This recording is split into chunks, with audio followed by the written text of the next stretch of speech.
Hi, welcome back to Finally Revealed. In this episode, I want to share an experience on ACL repair. You may have someone in your family who has gone through this. You may be facing this. It's a fairly common sports injury, but it can happen in all kinds of situations. Basketball, skiing, walking around, bending your foot, tripping, and it tears.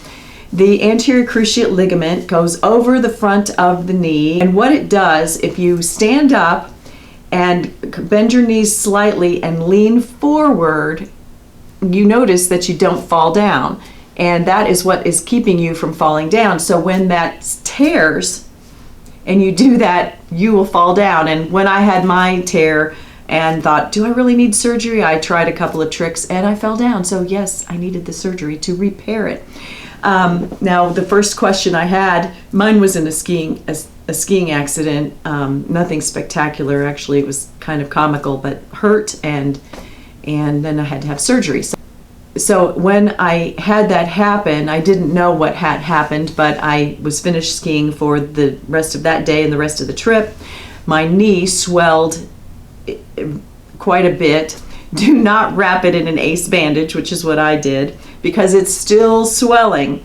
And I was out of town visiting relatives and took a few Advil to help with the swelling, and we called the doctor and they said, no, don't give her 2, give her 6, give her 8, give her a lot. And then of course I was going home and had the appointment with the doctor. In the examination room with the doctor, he stuck a needle in to relieve the swelling. There was a lot of pressure and it obviously caused pain. As he was withdrawing the fluid, it felt a lot better, but then as he got it all the way out, then it started hurting and he saw blood. So he said, you need to have an MRI to show whether or not there is a tear. So the doctor diagnosed it as he thought it was an ACL tear, but he needed to send me to an MRI to have that confirmed. So while I was still in the doctor's office the first time, when you go in for this exam, don't deal with the whole gown thing. Just take a pair of shorts and they can check your knee that way. But I went in there and after the exam I was asking him, so you can fix this, right? And he said no. And that was really confusing to me. And we didn't have any other discussion. Now, I think it's going to depend upon the doctor, but they can't fix the actual part that goes through the knee, but they can repair the knee, and we hear about it in the news all the time, and this wasn't that long ago, and they had it in the news then also. So I left the doctor's office thinking that he can't fix my leg, and I put some calls in to some friends of mine. I didn't speak to any women, but I spoke to a bunch of guys who had had them done multiple times, people who ran marathons, people who had done all kinds of sports, and I talked with some who fixed it, some who didn't fix it. And then I reached back to the doctor and I said, so everybody's telling me to fix it, and shouldn't I fix it? And he said, well, I can if you want me to. This attitude changed as we got going, and later on he didn't ever apologize, but he changed his attitude later on. Anyway, so I found out from other people, if you don't have that fixed, you're going to have a knee replacement, because there's going to be deterioration in the knee that starts with that tear and then progresses. So you don't want to have a knee replacement when you can simply get this fixed. So I went to a second opinion. That doctor also confirmed it was torn and what would happen. So I had this surgery scheduled with my first doctor. Going into the surgery, you have the normal surgical rules. You don't eat ahead of time and whatnot. So I went in for that, and when I came out of surgery, I had a brace on my leg and it was wrapped up in a bandage. It did not hurt initially. There were 2 ports because they had a camera in the top part by my knee and up my thigh, and then the cut right down on my leg. They pull you down to the end of the table when you're unconscious, and your leg hangs down over the table, and then they cut straight down and for mine and do what they're going to do to repair it. So he wasn't going to give me physical therapy. I asked for physical therapy. A person came in, a nurse came in and showed me some exercises in the hospital. The doctor, when he was discharging me the next morning, I was in the hospital overnight, he did give me a script for physical therapy. He did not tell me, but you should make that appointment as soon as you get home. Get home, get cleaned up, and start your other exercises, but go ahead and make that appointment and start. I did not make that appointment because I thought it wasn't something I would start until after I went back a week to 10 days to get my stitches out. But I was doing faithfully the exercises that they had showed me to work on my knee right away. Some people will get a machine that actually helps bend your knee. I know some people who've had it. I never asked them about their experience. I did not have that, and my doctor was a sports medicine doctor who worked with the local sports team. So anyway, he knew about people who were active. I did my basic exercises up until I went in to have the stitches out, and then he asked me how physical therapy was, and I panicked because I hadn't gone. I said, please, don't give up on me, give me another script, and he gave it to me. He told me originally that I would be recovered from all of this and back to normal in 9 months. He ended up releasing me in 2.5 months, and so I did the work. If you do the work, you're going to be fine. The main thing to know about this is that if you do nothing and don't start bending it, their first goal is they want it to get to 45 degrees and then 90 degrees so that you can bend it. I can now bend it all the way. I can sit down in a yoga pose and sit back and bend it, collapse it all the way on the ground. But they want you to get it to 90 degrees, and you do it through a process of sliding your heel and doing different things. If you don't do that and you keep it still, it's going to tighten up. And I have another video on fascia, which will tell you why it's going to tighten up, because everything's going to be kept captive. And if you keep it still and don't work it at the beginning, it's going to be much harder to do it later on. One thing to know, if you, in advance, before you would go in for this type of surgery, be aware that you're not going to be able to walk on that leg without the brace. They gave me a rubber sock to put over the entire brace when I was leaving the hospital, which was a godsend because I could put that on and then go ahead and take a shower and, with the brace and not get everything all wet. It's going to take a while until you can physically stand on that leg, and I called it the baby giraffe syndrome. I had to pretend like I was a baby giraffe. I moved my leg, it was my left leg, I moved it like I was riding a bicycle to get the motion back to walk. And the brace has gears so that you can bend your leg, and then as you get further and further, it's more freedom of movement.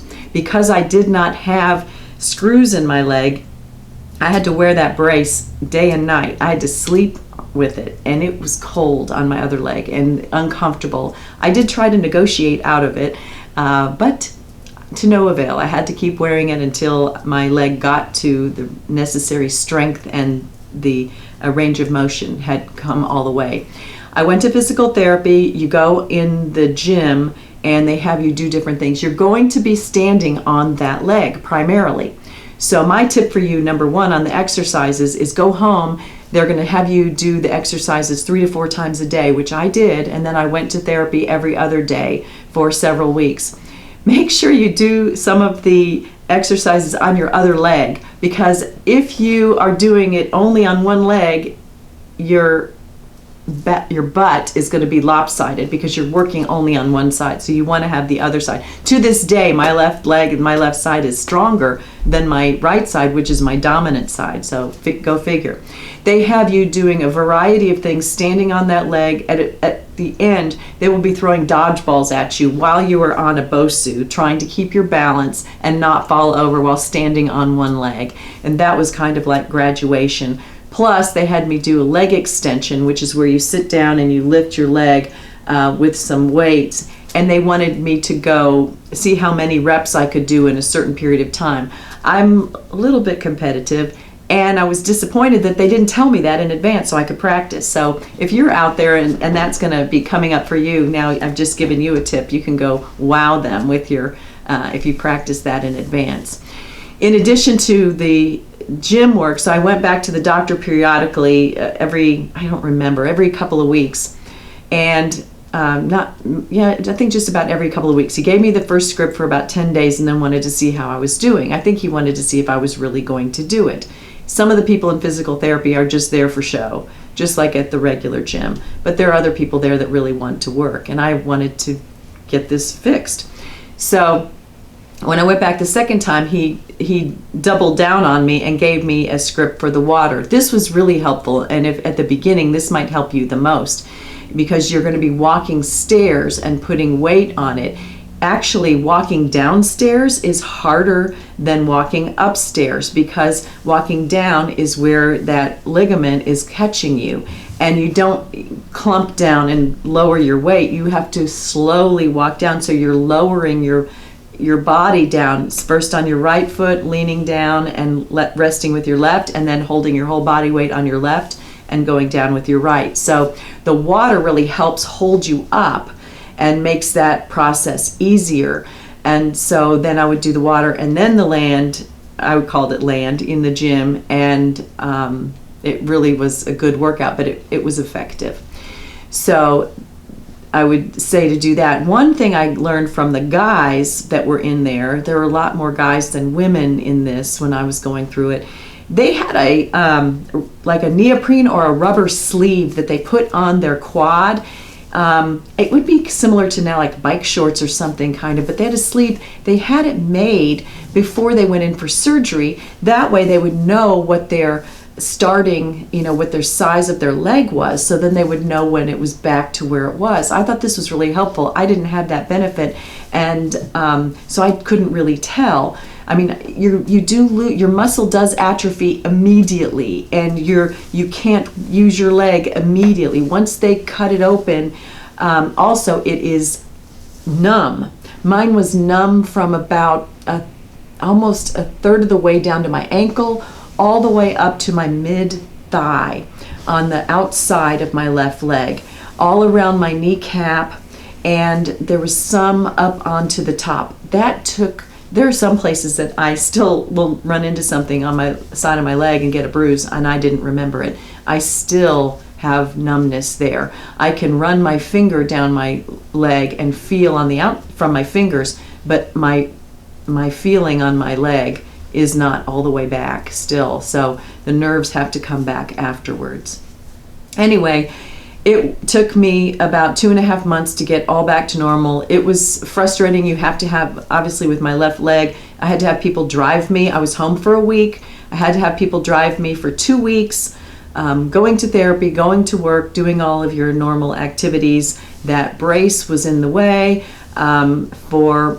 we don't really wear that many lined pants or things anymore, but it would catch on some of my clothes. It ruined some of my really good clothes. So I would go get some casual things that they might look okay, but if you've got to go to work, that wouldn't necessarily be heartbreaking if you tore them. And regular shoes. I wear heels most of the time, so I just wore some shorter ones. The drugs, they had me on some painkillers. I didn't really need them after a couple of days. You obviously want to stay ahead of it and not let the pain build up. But I think my pain was mostly from the incision and then cutting around inside my leg. When I was in the hospital, the brace is locked straight, and they did not tell me, so ask them if you can stand on your leg. I got up to go to the bathroom in the middle of the night, and I had my legs straight out, which I'm flexible, so I can do that. You might not be able to, but they told me I didn't have to do that. And I didn't walk on it at all. I was hopping around, which I could have run into something, but that was the thing there that they didn't tell me. And so the therapy, go right away. You can stand on it. You want to be able to bend it and start working on that right away. Be aware that your leg without the brace is not going to work so well. So you're going to have to take the brace off and sit in the tub or something and wash that leg, because you're not going to be able to hop into your shower without the brace. And so get that sleeve. That was really a godsend. But 2.5 months, I did the work 4 times a day, therapy at home, every 2 or 3 or 4 times a week at PT, and I was done. And I did go skiing 9 months to the day of my surgery. I booked that when I booked the surgery. So it's all fine now, no recurrence, no problems, and put vitamin E capsules, break them, and put that on your scar, and you'll be good to go. So if this was helpful, if you learned something, give me a thumbs up, share your experience below. So maybe someday I'll tell you the story of how this happened, because It's kind of silly. But anyway, share this with someone it might help. Subscribe to see the other videos and come back and see me next time. Thanks for watching.